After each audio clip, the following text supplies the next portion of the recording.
What's going on, everyone? Welcome back into the channel. Brendan Schaefer, Fantasy Football, joining you this afternoon for an Underdog Fantasy Pick'Em entry for Thursday Night Football. Cowboys, Giants coming up on Thursday night at MetLife Stadium.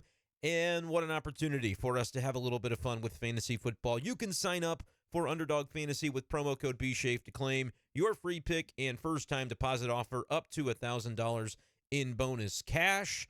Make sure you guys are on Underdog Fantasy, and it's a fun way to take in the Thursday night slate. So that's what we're going to be doing here, but I am going to take a look at possibly fading the Dallas Cowboys passing attack tonight based on some of the recent trends. I put it in the thumbnail for this video. Do you want to fade Dak Prescott tonight? If you watch that Ravens game between Cowboys and the Baltimore side, you probably noticed that Dak Prescott wasn't very good for the majority of that game. It wasn't until really the fourth quarter that he racked up a bunch of his stats.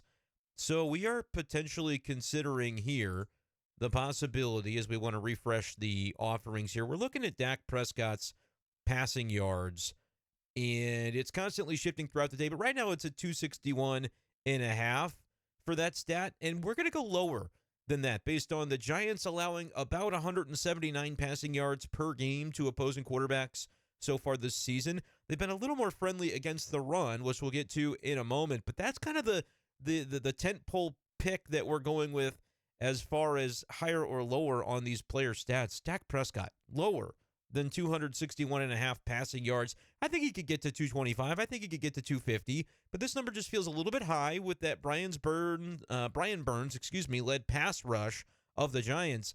I feel like there's an opportunity to get a little lower and have this be another tight game for Prescott, and one that he doesn't get to go bonkers in the fourth quarter, because I think that Giants defense is going to stay solid throughout.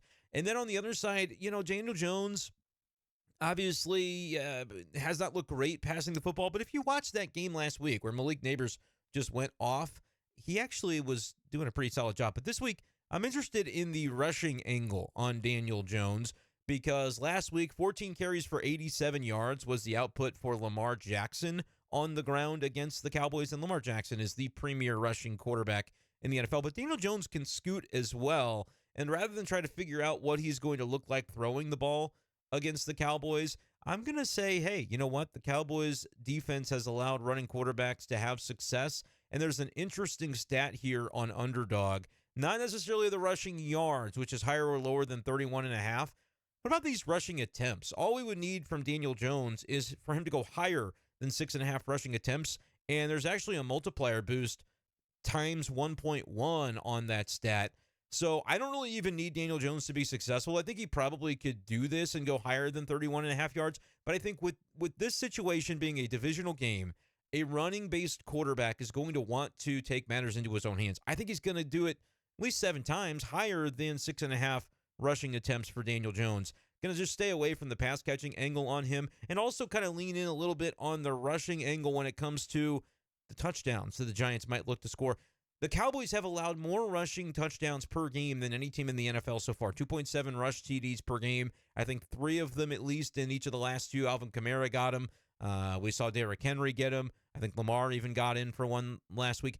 Higher than 0.5 rushing plus receiving touchdowns for the lead running back for the Giants, Devin Singletary. Nice little multiplier times 1.08 as well on that player stat.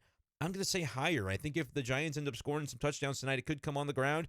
You could look at the higher than 0.5 rushing receiving TDs for the quarterback himself, Daniel Jones. That's a huge multiplier. But I think running backs have had a really nice opportunity against this Dallas defense when they get in close. And we're going to see if that can continue tonight. They've given Devin Singletary a nice workload, and I think that's a nice little value on his potential to go higher than 0.5 rush plus receiving touchdowns. So even if Singletary catches a pass for it, I think that ends up being nice for you. I want to check out this vulture protection here on Underdog Fantasy, which basically gives you some leeway on certain names, but I don't know if Devin Singletary is one of them. He is. Singletary is listed as part of the vulture protection. So I am to understand that if the touchdown does get run in from close by Daniel Jones, we might end up with a nice situation there. I do have to refresh because as I've been talking, we're seeing that Dak Prescott number move on us. So let's see. It's down to 259.5. That's still a number I like. I don't think he gets to 250. So we're going to try to speed this along so it doesn't move against us any further. I still like lower than 259.5 on the passing yards for Dak, but we did just lose a little bit of value as we were talking through our picks on this video.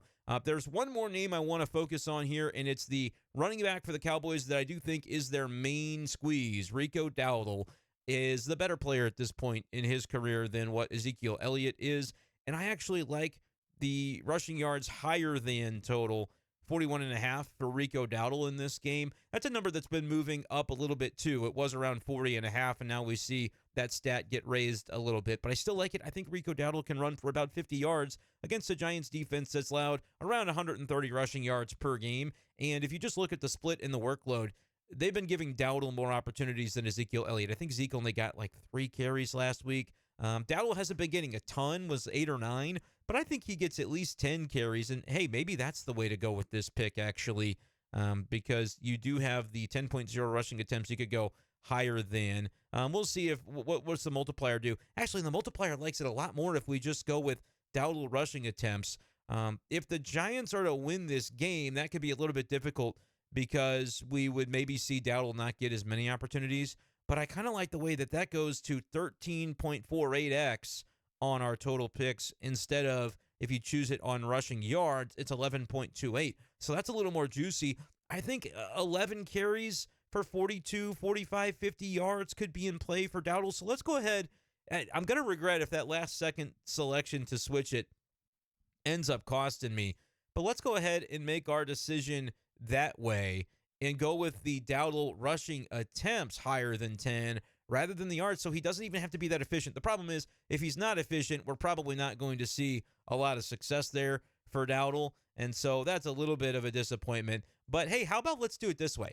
Let's get creative. You can decide to reuse those same players, and that can be the one pick that we switch, but we can apply this 30% profit boost that's being offered right now on Thursday for Underdog Fantasy, and we can use that to juice up our potential on this. So we use the exact same players. Everything's going to be the same, except for this time we're going to say the rushing yards for Dowdle. In case we end up getting sort of burned on that, let's say that he maybe has one big run and gets the higher than 41.5 rushing yards, but for whatever reason doesn't get as many carries and doesn't get higher than that 10 carry total, then at least one of our entries ends up doing well as long as all these other things happen. So that's just a way we're going to do it, $5 on each, and maybe we can have some fun with Underdog Fantasy on Thursday night. If you guys would like to check out Pick'Em, you can do so by checking out the promo code. It's right there on your screen.